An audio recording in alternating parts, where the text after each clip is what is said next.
Where the Warriors are sitting in the top 4 at the moment, it's a really good opportunity for them to go into this origin period and build on 3 wins, like build a little run, you know, because these mini runs, they take you through to the back end of the competition. And I think Leka is built for that. You know, they've lost Katoa, we talked about that, but don't lose this kid. He's only 19, he could be here for a long time. I think that they've got real good DNA, Newcastle. What they haven't got, and it's pretty much what the Warriors are trying to build, is this groundswell of junior footballers that have come through that they can keep at their club. DSPN, the Devlin Sports Podcast Network.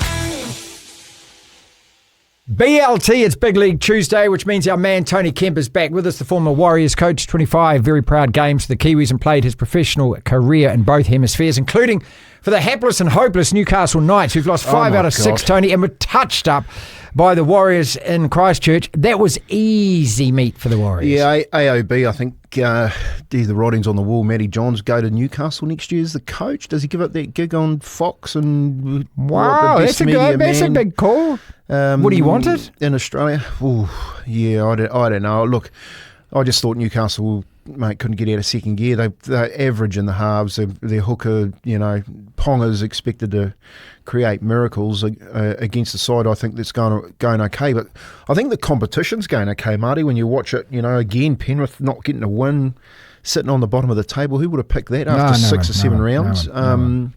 Can they come? You know, I guess the more times they lose, the question is, does a good side come good? Or do they start to get used to losing and find it really hard to lose games rather than win them? So, well, okay, you got to get at least 13 wins to make that 8, right? And that's 13 and 11. So they now need to win 11 games of the remaining. And so, I mean, they're capable, as we know, but at some stage, yeah, you've got to get over. Origin, mate, you're going to lose Cleary and Dylan goes back to fullback. You know, it's sort of like you're going to lose some key players in there when you need those 11 wins.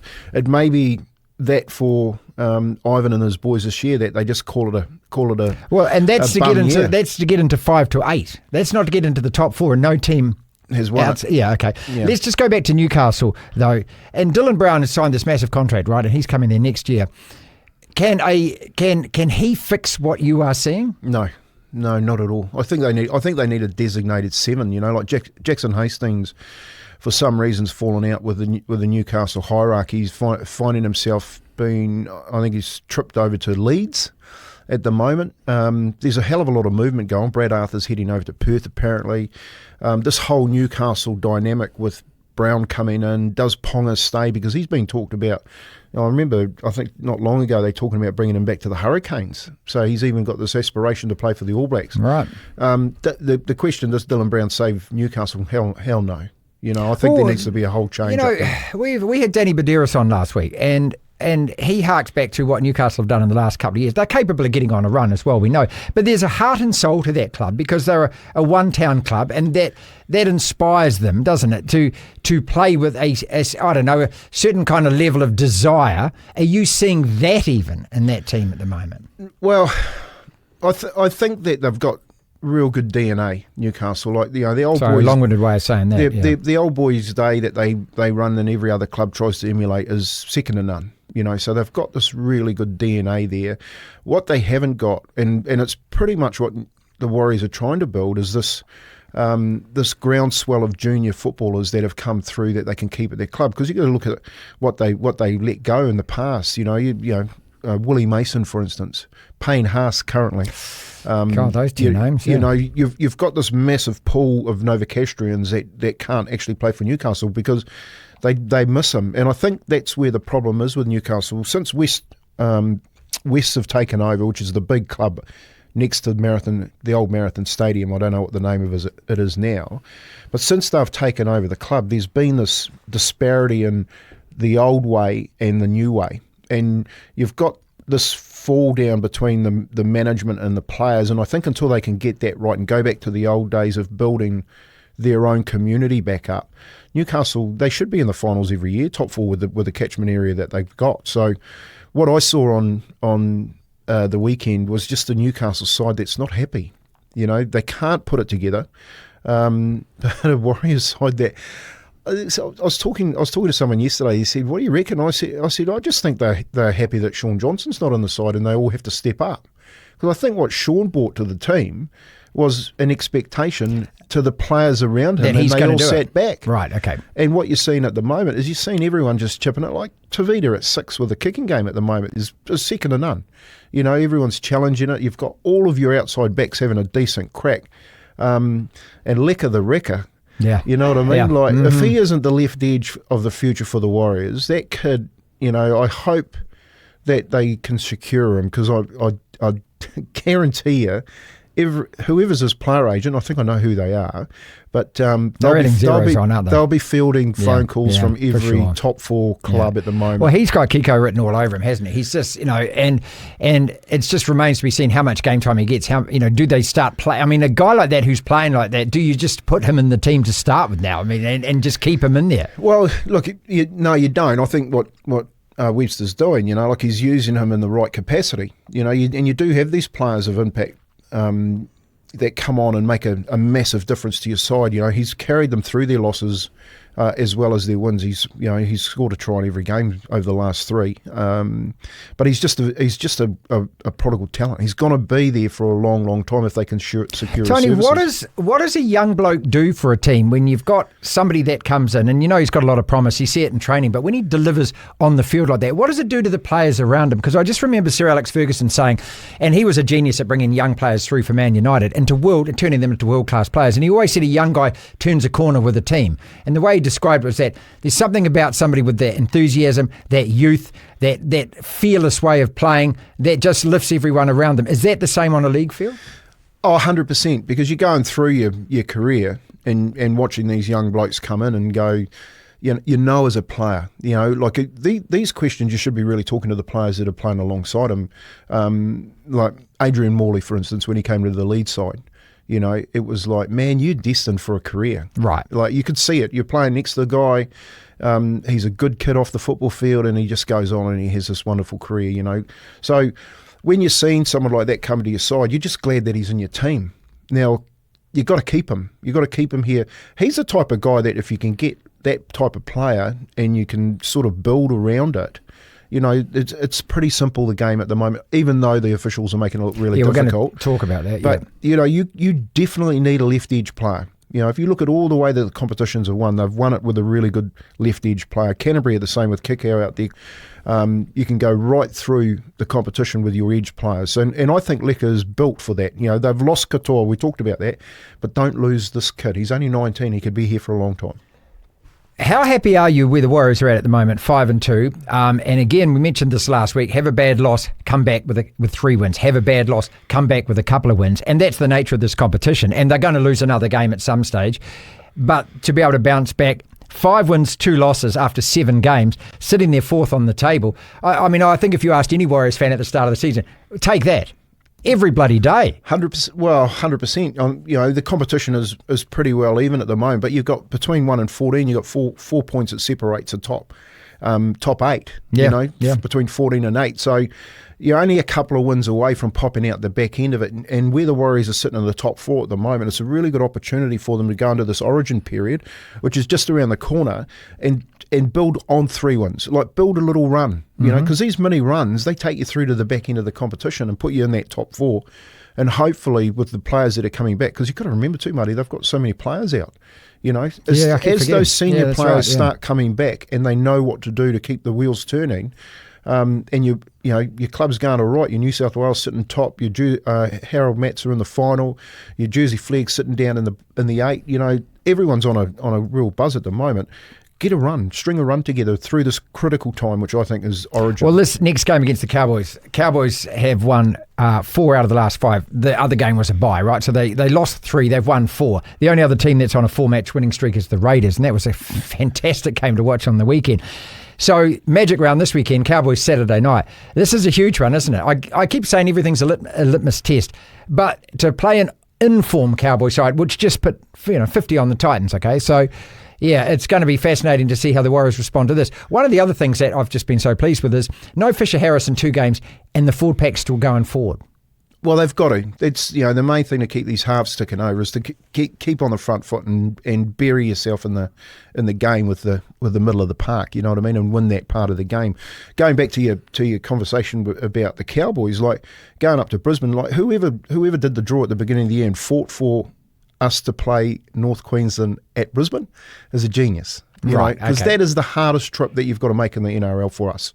We've got to fly into Brisbane. We've got to wait there at the airport for another aeroplane. Get to Townsville. You've got to train late at night, and you're sweating as everything, and you're playing the next day. And it's never ever been a happy trip up there. But to get Townsville and Brisbane, right, like that makes a huge difference. Tip your hat to the management for getting that one across the line. So it's an opportunity. They just meet them in a bit of form. You know what I mean? But you've got to remember, Kiwis love playing at Lang Park. Yeah, I call it Lang Park. Yeah, Lang Park. Yeah, because it's full of Kiwis. You know, that stadium with the Magic Round is going to be full of Kiwis. It's just going to be like another home game. And the way that they're playing at the moment, I think with the Warriors, we spoke about it last week, is they're building this momentum around making Mount Smart a fortress. You know, some good things have happened there over the last week, and you got the soccer boys coming for the first year, win a competition. It's brilliant. Yeah, 26,000 people there. They've got having the time of their lives. All of these people on a buzz at the moment out at Mount Smart, and they've got this culture of winning there at the moment. So I think for me, when people say, well, what do they need to do? I actually think they need to win these ones on the road. I think the home thing is like, man, it's near unbeatable if they get the game. They come up and show up to play, but so far when they've travelled, they've got a tonking. I think dialing up Penrose on a cold, wet, nasty night is something that no Australian wants to come here. You're dropping down 4 or 5 degrees. You got the travel. You're going into a part of Auckland. It's not the most pleasant part to go to. You're not playing in Vaucluse, are you? No. You know, in eastern Sydney. So, but that's what it's meant to be. I used to love it being on the radio and interviewing all the Aussie players for the Warriors. And one of the questions I always used to ask them was, how much fun was it coming to Mount Smart when you weren't a Warrior? They all hated it. Oh, they said, we hate the trip. And I said, that's good. Yeah, you hate coming to New Zealand because it is winter. You know what I mean? It ain't cold. 29 degrees. And people are yelling at you. Yeah, so, you know, you can... Look, Newcastle built that in the early days. That's what they built. You know, we had a minefield where we used to water before the game. So it was raining. If it was raining, we'd actually get the hoses out there, sog it up, and kick our kicking game back over it. So we called it the minefield so that their forwards had to run through it. Adrian Shelford played for Manly. He tripped, went that deep into it that Anthony Butterfield laid him out. You know what I mean? Because he tripped. He fell into one of those tackles which the NRL sending 18 blokes to the sin bin. Oh, hang on, here we go. Have started to do. And you know, if they can just contain this home winning ratio, they're there in the 8, but it's the 4 you want now. You know, so well, that's got to be the target. When you're in the 4, stay in that 4, isn't it? Well, stay in the 4, you got a chance. Yep. You know, the competition says it. What you're looking at now is because it's so tight. I always say this, you know, like we had a competition a few years back, only a couple of years back, where it was a similar. Yeah, it was. I remember. And I think it was teams got 13 wins and didn't actually make the 8. Didn't make it. Yeah, so it's sort of similar to that season. Again, injuries are, you know, they're playing their part with the Warriors, but the players around them that are coming in, these young kids are really stepping up to the plate. All right, so a couple of other teams before we get into the 18 sin binnings. The Dogs get smacked up in a brilliant first half from the Broncos, who just lost to the Warriors. So again, this is happening every week, isn't it? Where teams where you think, oh, okay, if I'm doing my tips, well, let's win for the Dogs. And no. And then that first half, they get absolutely blown out of there. Are we going to continue to see those kind of results? Look, I think so. I think as coaches are starting to play around with their sides, like Cobbo going back to fullback, there was a fluidity with them that they looked really good, the Broncos, you know, and this conversation in and around Walsh at fullback, you know, and can he connect with his halves, and they weren't doing that through that first 6 rounds. Then you throw Cobbo back there, and geez, it's not the halves.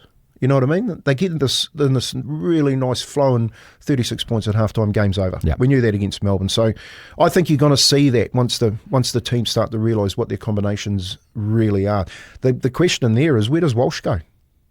Well, he comes back to fullback. They have to play him at fullback. Where else does he play? Well, that's a big call, isn't it? After tonking the team at the top. Yeah, maybe 6. I don't know. Chuck him on the wing. All right, 18 sin binnings. And I know we're going to disagree on this a little bit. I'm just looking at it purely from who's ending up writing the cheque. 400 plus players, including a whole lot of league players, now have jumped on that lawsuit in the UK, where the rugby players are suing this sport for not protecting them. When you played, there was always this joke going around, I can't remember the second half, right? I'm concussed. Tony, when you look at it now and you look at all the sin binnings and the head-high shots and the HIAs, look at how many of it happens, or how much of it happens every weekend, and then think about all of those players and all of those incidents add up weekend after weekend. Mate, there's hundreds of these head-high shots which never got attended to back in previous decades, right? So we're just seeing the tip of the iceberg at the moment in front of us, and I think people are overreacting to it because it's something that you're just not used to in terms of the sport. Most of the tackles I saw on the weekend would be yellow cards in rugby. If they're yellow cards in rugby, how aren't they at least a 10 in the bin for rugby league? And I know that Andrew Johns and Phil Gould and voices like that, who obviously command a lot of respect, are saying that the NRL's got this completely wrong. But when the lawsuit comes, they don't have it wrong because they lose that lawsuit. If you don't protect a guy that's getting smacked in the head, some fancy-dancy law firm is going to cut you to ribbons with it. So what do? Yeah, that's the $1,000,000 question, because I think what they aren't doing at the moment is like really looking at the issue. Like the currently, like these 18 sin bin on the weekend. I'll be brutally honest with you, Marty. I turned the tally off. All right, I got that frustrated with players being sent to the sin bin that I walked away from the TV. So we just heard that Nuakura's been suspended, right? So 3 doggies and him was his. He's been fined, sorry. Was his that bad? Well, see, here's the He dodged suspension, that's right. Yeah, here's the subjective part of it. You've now got the bunker who reviews and you're looking at it, and then of course you've got the public that sees it. And some of the time it's really subjective. You go, well, what can the player do that's defending? But the owner, it's on the tackler now. I know. So you've got this rule now, and you've put the onus on the tackler. This is where I think that the NRL have got it wrong. They have basically said you can't make any type of tackle or contact with the head. Now that is really subjective in a game of rugby league, because it then becomes it's not rugby league. It's not rugby league how I know it. And the rules that need to be changed are on height. They're not on actual shots at the head. So like rugby's lowered the tackle height, right? 100%. So currently what they've got is they've got players that are falling into tackles. Like I saw a tackle where a player went down. He started running on the balls of his feet, and then he basically was tripping and falling into it. And if you take it from a height perspective, he fell down onto his knees and he got hit in and around the head. Now, no matter what you do, you can't tell the player who's making that tackle that you can't hit the head because he's committed. But rugby does. I know. Rugby does. So what is the difference then? So you need to make some real black and white changes. For instance, like I think this is candy coating, like sugar coating, putting a Band-Aid on it. All right, you cannot penalise the player. All right, and say, right, you're 10 minutes in the sin bin for a shot at the head. Send the player with a shot on the head off, because the issue is concussion.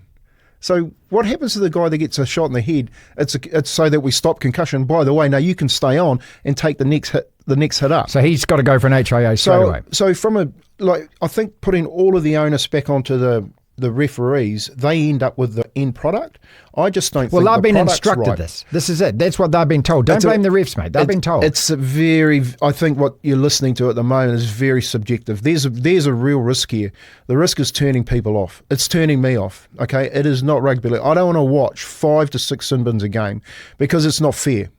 Just plain and simple, it's not fair. It doesn't give for a fair playing field.